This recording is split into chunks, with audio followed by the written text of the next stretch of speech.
Hello guys, I've now finished my Ryzen 5 build. I have done some testing, and as you can see here I'm sitting at home. I'll show you some pictures of or a little video of my setup later on, and I want to discuss the build and the little issues I've had, and I'll go show you some slight testing of Cinebench and smaller stuff. I haven't really been able to do too much. So firstly we can go through the build. I did take over Tobin's parts when he upgraded to the X370 and his LED build. So I got his case, the Fantex Eclipse P400S, his Crucial Ballistics, 16 gigabytes of it, 2400 megahertz. His motherboard, the B350 Tomahawk, and I've supplied the rest of the parts. I guess we can quickly go through them. I have them laying all here. So I've built with a Ryzen 5 1600 non-X.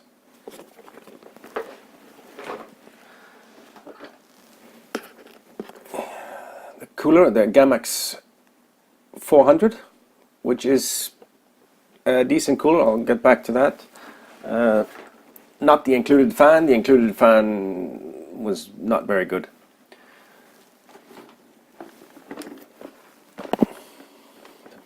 B350 Tomahawk motherboard by MSI. Very good motherboard, I have to say. Put in a Crucial MX300, I think it's 525, 525 gigabytes. There's also a Samsung 850 Evo 256 SSD. Power supply, EVGA 500 BQ. I had slight issues with this. We'll get back to that later on. It's working now, but I've had a little bit of issues. And then I've put in my RX 488 gigabyte Gaming X by MSI. I know it's not the fastest of graphic cards, but I only have a 60 Hz 1080p monitor, so it's good enough for now. Well, so back to the build itself and a few issues I've had. I'm now running it at 3.9 gigahertz, 1.4 volts. It's stable and the temperatures are good. Idling around 40, I'd say, just below 40, 38-ish. I just, right before filming now, I did AIDA 64 extreme test for about 10 minutes, and the peak temperature was just above 70, but the average where it was laying was around 65, 66, which I'm pretty happy with. So I might keep it at that, or well, I'll see the max potential I can get out of it. But I'm not, I'm not like it doesn't matter too much to me if it's 3.9 or 4.0. I'm good with 3.8, to be quite honest. Yeah, so back to the issues I've had. It was a little bit unstable to begin with. And I had a bit of a scare yesterday. It just conked out of me. I was watching some YouTube videos, and it wasn't running. I didn't have a very high overclock. It was only 3.7 at the time, and it just blanked out on me. And I tried all kinds of things to took the CPU light came on, but it wasn't detecting the CPU, or something was wrong with the CPU. On the motherboard, it has a LED light that comes on. So off with the cooler, took out the CPU, put it back in, tried resetting the BIOS. I took out one stick of RAM, and nothing seemed to work. So I figured, okay, what's the only thing I haven't tried yet? So I thought maybe the either the motherboard or the PSU might have, well, something might have happened to that for some reason.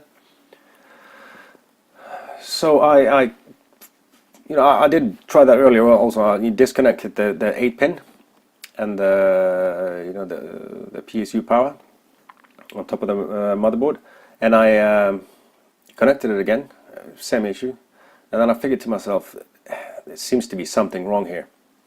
A motherboard or a CPU at such a low overclock is not just gonna conk out. I mean, it doesn't make sense. So I took out the 8-pin and I powered it on again, and it was exactly the same. The PSU light, the CPU light came on, and the fans were running at 100% like they had been all along. But there was no difference having the 8-pin in or having the 8-pin out. So I thought to myself, okay, there might be a power supply issue here. So I took down my old case and I laid it on top, and I only used the 8-pin connector for my old PSU. Powered both cases on at the same time, and lo and behold, something happened. I'm not quite sure what happened, because after it sort of reset itself, I shut it off again, put the EVGA 500 8-pin back on, and it's been working since. So I'm not sure if it was a power supply issue or the BIOS or something that has just gone into some sort of loop it couldn't get out of.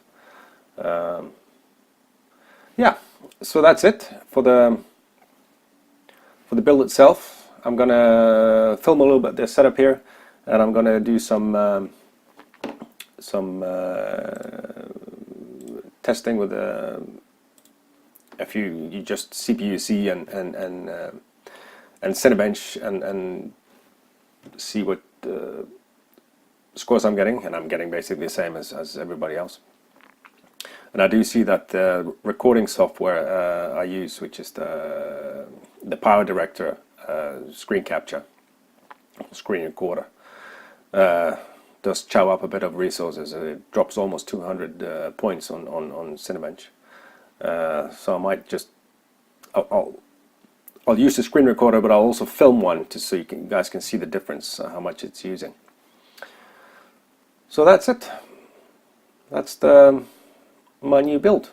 And now, Tobin and I actually did film this a few days ago, but one of the microphones, the one cord or something, was faulty, so there was a terrible distortion on the sound, so we couldn't really use it.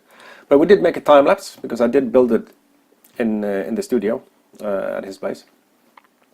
So I'll put that on now, and then we'll come to the setup and the testing after that. Well, yeah.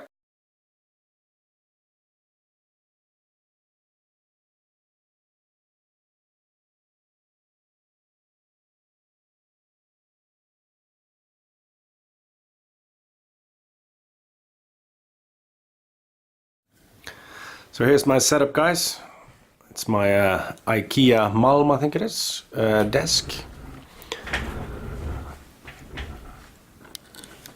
And here's the computer itself.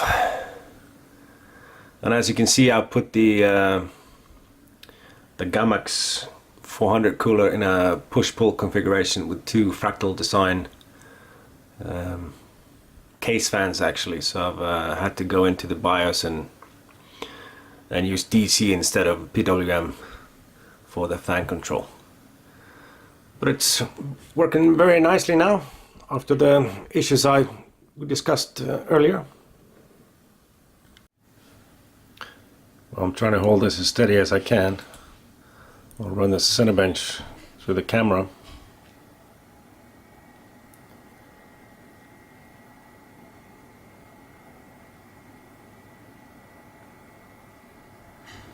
I don't know if you can hear it, but the CPU fans are firing up.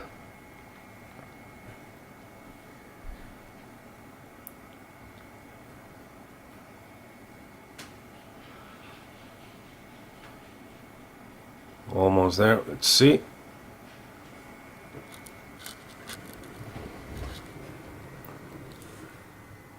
$1270. Well, speaking about stable, when I ran the capture software and Cinebench at the same time, it did crash. So I had to up the voltage a bit to 1.41 volts, and now it's running nicely on that. So I guess there's a slight tuning to be done. But as you can see here, when Cinebench is finished now, you'll see that the screen recorder does hold quite a bit of resources. It's about 1072 compared to 1270. And now I'm running ZPU Z, and that's also with the screen recorder, and it does hog the resources quite a bit there as well, about 20% I'd say on both Cinebench and ZPU Z. And I'm gonna put a screenshot that's taken without the screen recorder.